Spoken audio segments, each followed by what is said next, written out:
আসসালামু আলাইকুম viewers, welcome to my channel Rajshahi রান্নাঘরে আপনাদের সবাইকে স্বাগতম। আজকে আমি দেখাবো করলা ভাজি। করলা ভাজির জন্য প্রথমে আমি এভাবে চিকন চিকন করে কেটে নিব। এই দেখুন আমার ভাজিটা কত সুন্দর চিকন চিকন হচ্ছে, এভাবে কেটে নেবেন। করলাটা যদি একটু সুন্দর নরম হয়, মানে একদম জালি হয়, তাহলে ভাজিটা কাটতে সুবিধা হয়। আর মাঝখানের যে বীজটা আছে এটা শক্ত হয়ে গেলে একটু কষ্ট হয়। দেখুন এভাবে চিকন চিকন করে কেটে নেবেন। এর সঙ্গে পেঁয়াজও এভাবে চিকন চিকন করে কেটে নেবেন। অনেকেই এর সঙ্গে আলু দিয়ে থাকে, আলু দিলে হয় কি একটু তেতো লাগে, আর পেঁয়াজ দিলে একটুও তেতো লাগে না। আপনাদের কাছে একটা অনুরোধ, যদি আমার চ্যানেলটা ভালো লেগে থাকে, আমার ভিডিওগুলো ভালো লেগে থাকে, তাহলে আমার চ্যানেলের ভিডিওগুলো একটু লাইক কমেন্ট শেয়ার করবেন এবং চ্যানেলটাকে সাবস্ক্রাইব করে দিবেন। দেখুন আমি এভাবে সবগুলো কেটে নিয়েছি। আমার করলা কিছু পাকা আছে এবং কিছু কাঁচা আছে, আর আমি পেঁয়াজটাও চিকন চিকন করে কেটে নিয়েছি। এভাবে কেটে ধুয়ে নিয়েছি। আমি সঙ্গে নিয়েছি কাঁচামরিচটা আমি লম্বা লম্বাভাবে কেটে নিয়েছি। এখানে নিয়েছি জিরা, আর দিয়ে দেবো স্বাদ মতো লবণ। এবার আমি প্যানটা বসিয়ে দিয়েছি চুলার উপরে।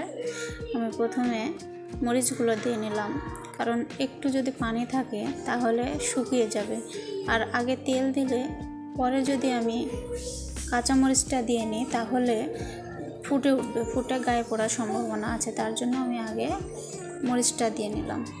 এবার দিয়ে দেব জিরা। এগুলো সুন্দর করে আমি ভেজে নেব, বীজটা পুড়ে না যায় এভাবে ভেজে নেব।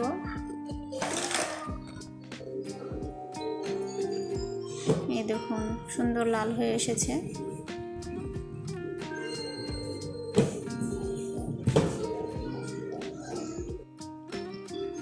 সুন্দর লাল হয়ে আসছে। এবার আমি এই যে দেখুন করলার উপরে স্বাদ মতো লবণ এবং পরিমাণ মতো হলুদ দিয়ে নিয়েছি, এগুলো আমি ঢেলে দেব। এবার আমি নাড়াচাড়া করব। আমি শুরুতে মিডিয়াম টু হাই হিটে রান্না করে নিব, আর শুরুতে যদি আমি লো ফ্লেমে রান্না করি তাহলে আমার করলাটা নরম হয়ে যাবে। আমি ঢেকে দিলাম, আমি হাই হিটে এখন রান্না করে নিচ্ছি। যতক্ষণ না আমার সুন্দর একটা কালো কালার চলে আসবে ততক্ষণ আমি হাই হিটে রান্না করব, তাছাড়া আমার করলাটা নরম হয়ে যাবে।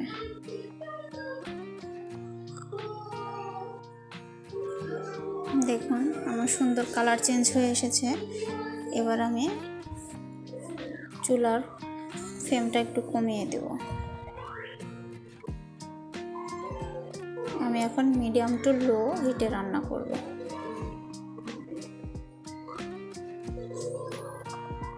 এবার দেখুন আমি কিছুক্ষণ পরে আসলাম, আমার কত সুন্দর কালার চলে এসেছে এবং আমার ভাজিটা হয়ে এসেছে।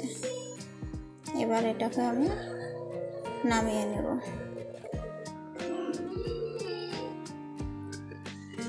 বন্ধুরা, আমার ভিডিওটা যদি আপনাদের ভালো লাগে তাহলে আমার চ্যানেলটাকে like comment share and subscribe করে দিবেন। সকলের শুভকামনা করছি, সকলে ভালো থাকবেন। আসসালাম।